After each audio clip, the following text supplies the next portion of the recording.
What's good, West Texas, and happy Friday. Numbers at San Angelo Mathis Field today. It's a fairly warm day, low of 54, high of 68, high of 89. That was the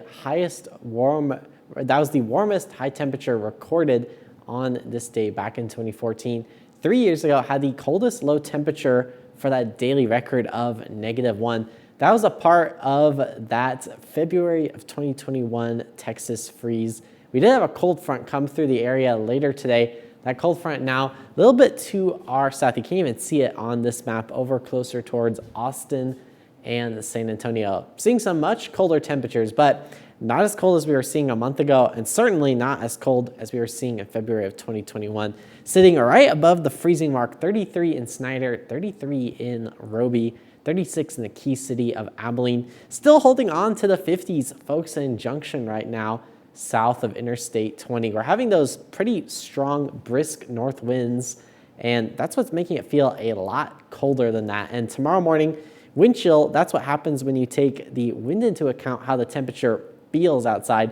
Gonna feel like it's in the teens in some locations, potentially even into the single digits in places closer to the Red River. Now, keep in mind, this is not a bread, milk, and toilet paper type of emergency.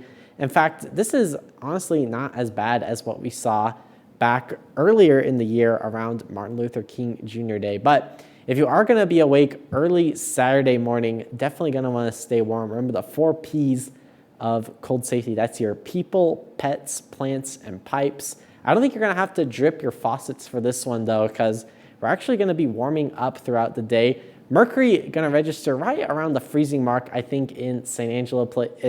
Places a little more rural, I think, potentially have those lows in the upper 20s, but regardless, it's going to feel a lot colder thanks to those very strong winds out of the north, and we'll be warming up potentially close to that 50-degree mark.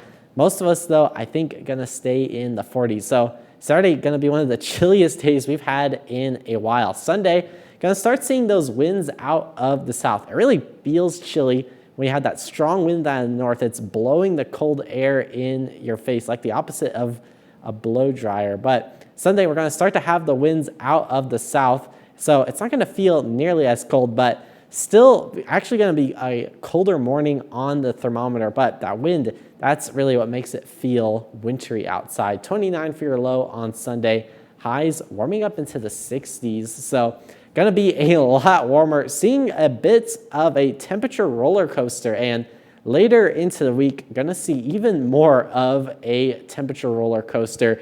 You can see kind of the bulging of these warmer colors. That tells us it is going to get very warm into next week. Have this kind of weak ridge of high pressure building in come Tuesday and Wednesday. That's why we're forecasting those very warm temperatures. So it's going to feel like we're on the temperature roller coaster ride, West Texas, going from temperatures highs in the 40s for your Saturdays to highs in the 80s come Tuesday and Wednesday. Yes, you did hear that right. It is Texas weather at its finest. Have a little bit of rain pretty much from San Antonio to the south, most of it over the Gulf of Mexico. Next week of weather or so, not expecting a whole lot of rain. Here is West Central Texas, and putting on those rain totals, most of it going to stay well to our south of Corpus Christi.